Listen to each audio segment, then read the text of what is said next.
Now, as the race for the next governorship, governor of Edo State gets intense, political parties fielding candidates for the September the 21st governorship election have signed a peace accord.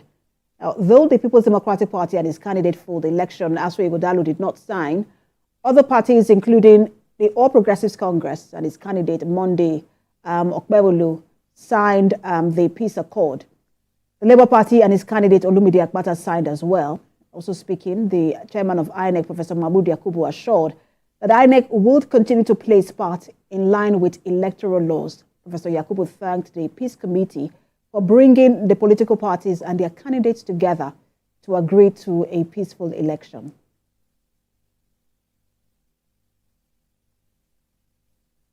For us in InEC, at the election management body, I want to assure political parties and candidates that will continue to play our part according to the law and best practice as articulated in the clauses of the National Peace Accord. I appeal to political parties and candidates to note that it is not your signatures on the peace document that will guarantee peaceful elections. It is your commitment to its implementation that is critical. And joining me to discuss this is the former Commissioner for Information in Edo State, Andrew Emata. Good to have you join us. He joins us from Abuja studio. Yeah, good afternoon, Precious. It's a pleasure to be here this afternoon, and good afternoon to our viewers. A beautiful Saturday it is. All right, so let's start with the peace accord. I just want to clarify, because there was a press conference in the morning where is it the acting chairman now or the substantive chairman? I don't know if he's now substantive, Tenebe, where he had said that the APC was not going to sign, but eventually we saw that the APC signed. What happened in between the time that you said you were not going to sign and then eventually signing? Yeah, thank you. Whatever opinion the chairman expressed at the time was more or less his own view, but for us, we're ready from the word go to sign that peace accord, because as a political party, we believe that Edo people will give us their mandate next Saturday, and we are 100% in support of a peaceful process, rancor-free process, and a process that will be seen as acceptable by all. And that is why, just as is expected, we signed that peace accord.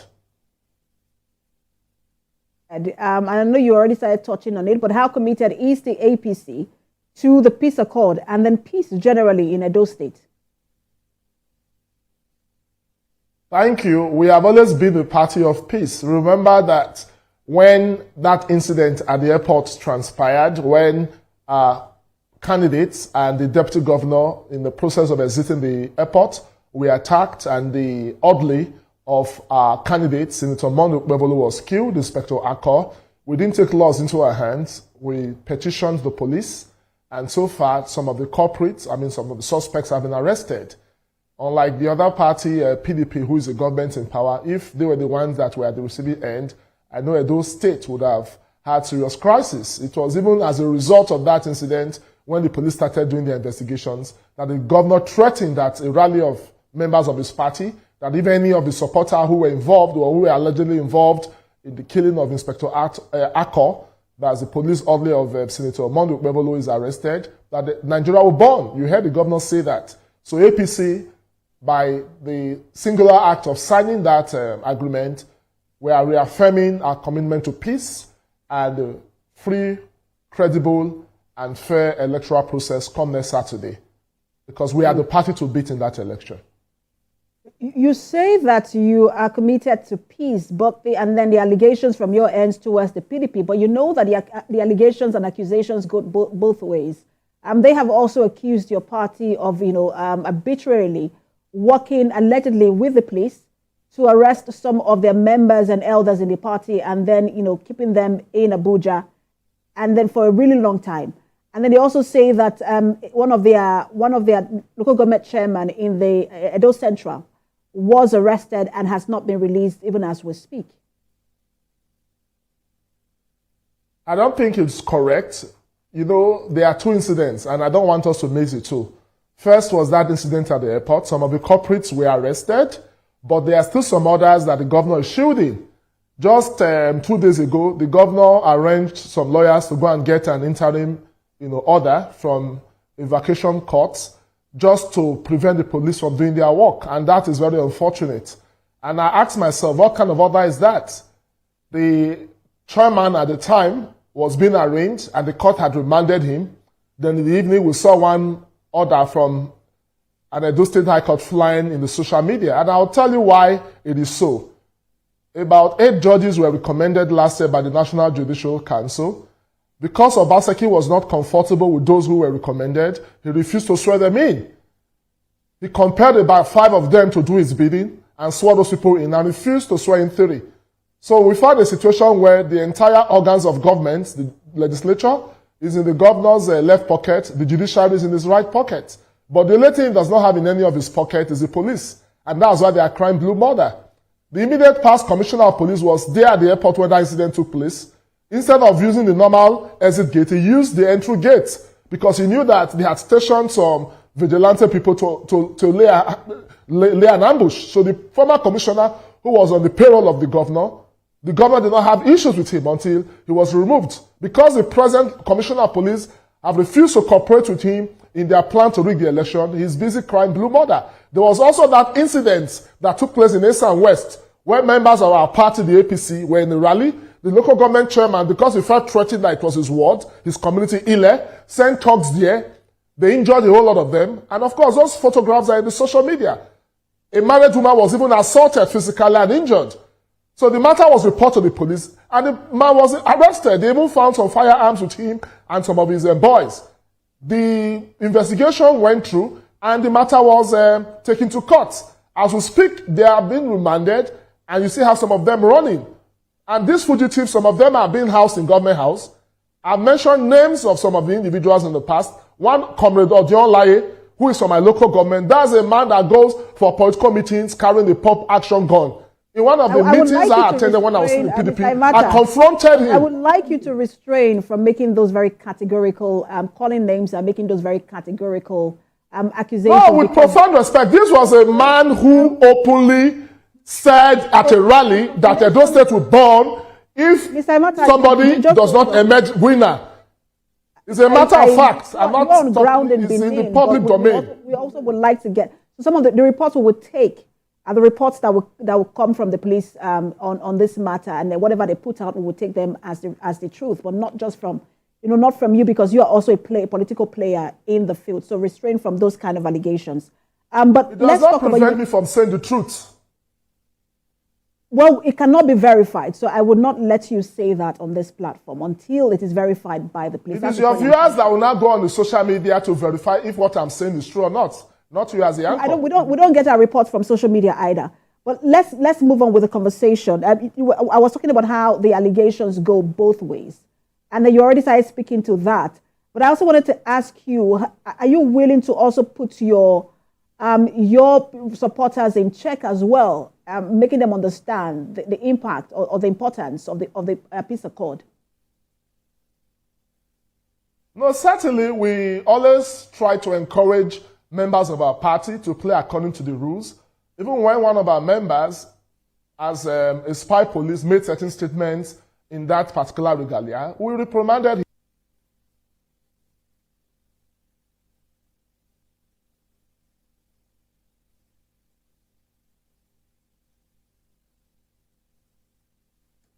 Mr. Andrew Mata, do we still have you on? All right, it looks like we have lost connection with Mr. Andrew Mata. We'll take a break now and then try and reconnect with him, continue the conversation. Stay with us.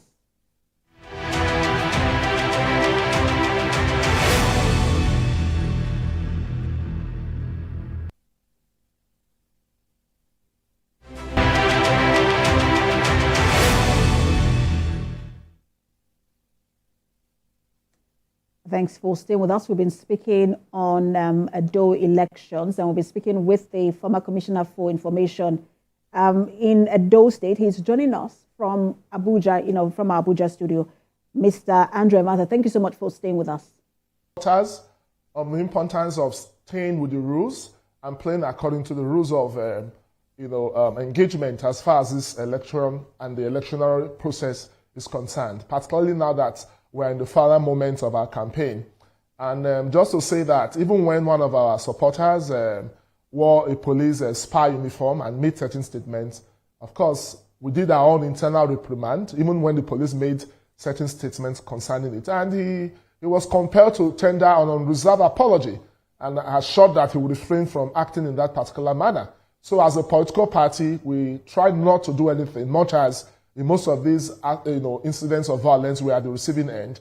And even when a member of the APC campaign council, precisely the Deputy Director General of Media, Olu Martins, made certain threats that members of our party will be assaulted, the only thing we did was to report the matter, to the police. And as we speak, he's undergoing criminal prosecution. He's on bail and undergoing criminal prosecution. So as a party, we'll continue to play according to the rules. We'll continue to be peaceful because we have signed to an agreement by the National Peace Committee to be peaceful and to accept the outcome of next Saturday's election. And as the ruling party at the federal level, we want to play according to what the law says and we will lead by example. And so interesting you mentioned Olu Martins, because the last time I spoke with him, he mentioned that he was invited by the police and that he used that to buttress the point that it is only members of his party that have been invited by the police, that even when they make reports, your members of the APC are not invited. And I want you to speak to that. Yeah, thank you. I did say that even when our member, Blessing Agbomere, made certain statements wearing the spy uniform, he was apprehended by the police.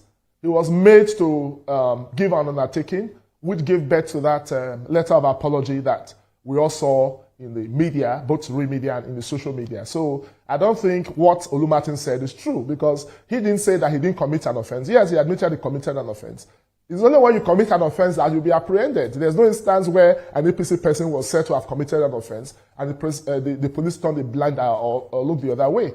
So it's sad that PDP is always in the Mr. Imota, you know that it's quite different, because the reason that Blessing Agbomere was invited is not because of what he said majorly, because he said that in uniform. That's why he was invited. It's different from being invited because of what he said.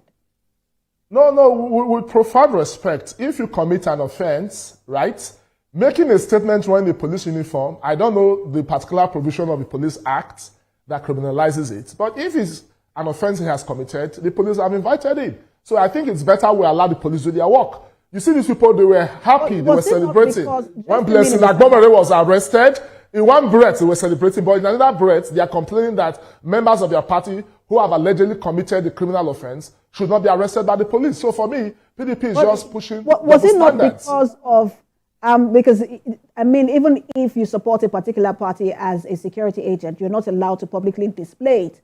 Many would say that, look, perhaps he was invited because of his partisan politics and not necessarily because of the statement he made. He was invited by the police because he's not above the law, right? And there was no protection on our part as a party, because we feel that whoever commits an offense should face the full wrath of the law. It does not matter whether you are a PDP member or an APC member. That is the position we have taken as a campaign council.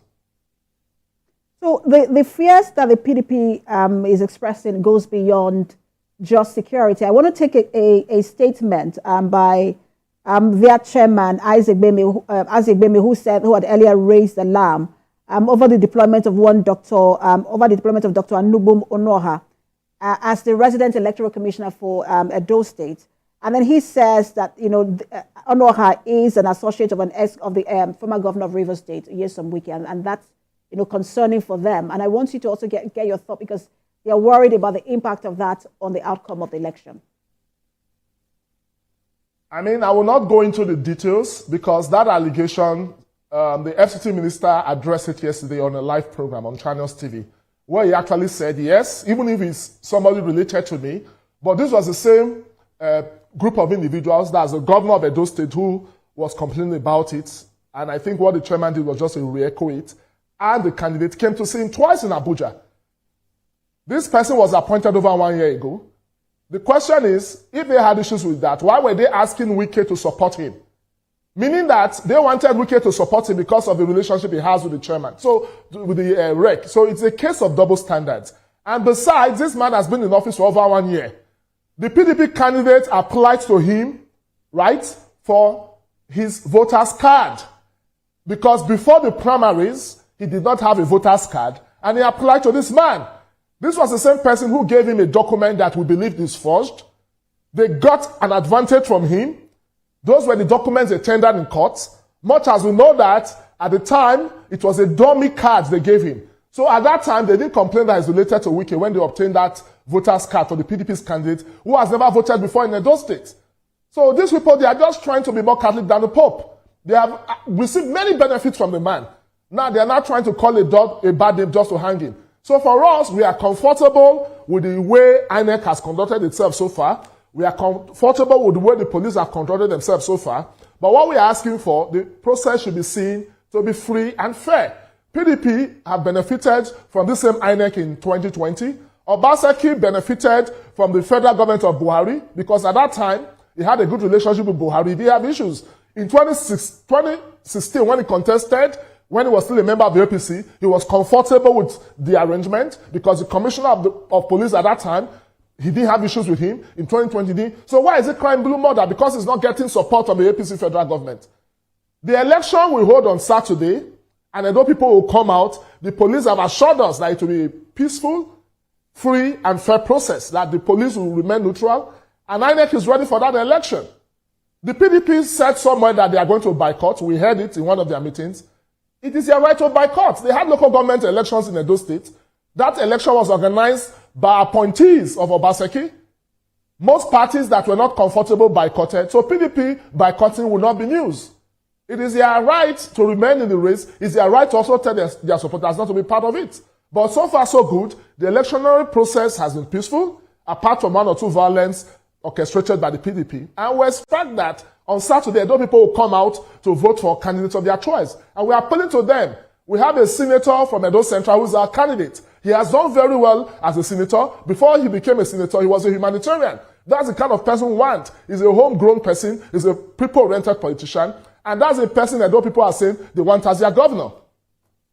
So again, I will just quickly mention, I have one or two questions left for you, but I will just quickly mention again that will refrain from some allegations that cannot be verified. But I wanted to ask you, because you have said that your candidate is the one to beat in this election. But I was listening to a comment from the candidates of the Labour Party who have said that, look, there is no way that your candidate, in a free and fair situation, there's no way that your candidate will win this election. How do you react to that statement? I think for a person like Akpata who has never contested in a conventional election, this is not association politics. I love Akpata as a person because he was NBA president, but this is the first time he will be contesting an election. So for us, we don't want to go into cocktails and all of that. This is a man who won election as a senator, and I'll give you the statistics. In 1999, when democracy returned to Nigeria, PDP occupied the seat he occupies now. For the past how many years, past how many seasonal elections we've had, PDP has never won any election in Edo Central.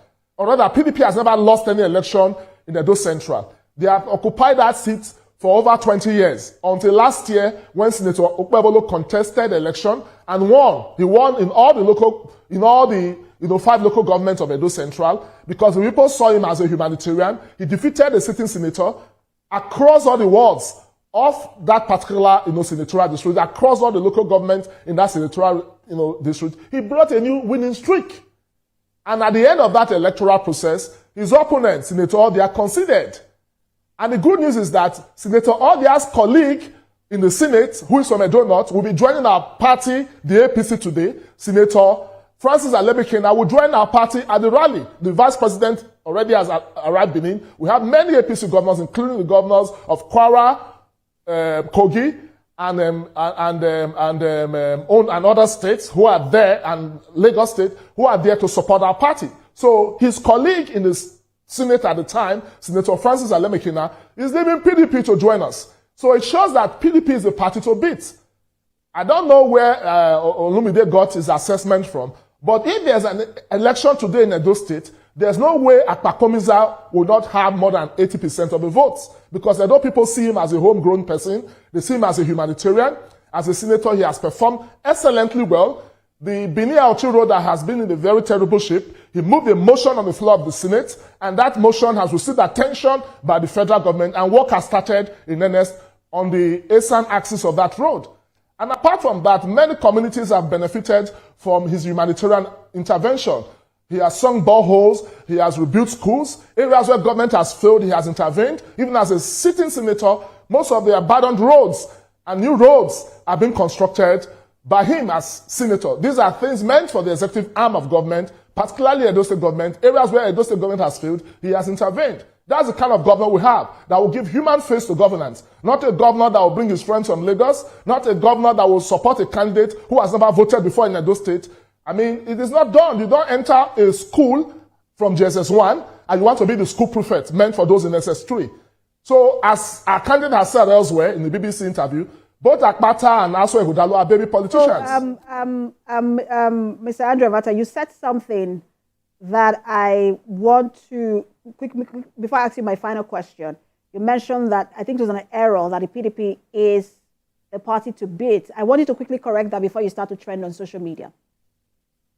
Okay, thank you. I'm happy that I said that in the fit of my submissions, but it is the APC that is the party to beat. We are going to beat PDP right, black and blue. I don't want the last elections, excuse me, in the last election we had in Edo State, remember, PDP did not win. Out of the 2 senatorial seats they had, they could not retain any of them. In the entire Edo South, so let me ask you on February last year, they lost all the elections. I just didn't want you to trend. I just didn't want you to trend for the wrong reason on social media. I know that the opposition will quickly use that, you know, as a campaign poster for themselves. But I wanted to ask you, because I said we are going to beat PDP in that election. We are going to beat PDP across the 192 wards in that election. My final question. All right, let's get to my final question. Edo State is not the only state with, you know, running off-cycle elections in this season. Ondo State is one of them. But we've seen more tension and violence in Edo State. And people are concerned that this might affect voter turnout. Why are we seeing more tension in Edo State than any other state? You know, Ondo State, for example, that is also, you know, contesting a governorship election. And what, you know, it should be done. I want you to speak now, just not even as a member of the APC, but as someone who is from Edo State. What should be done to ensure that people come out to vote and the election is free and fair?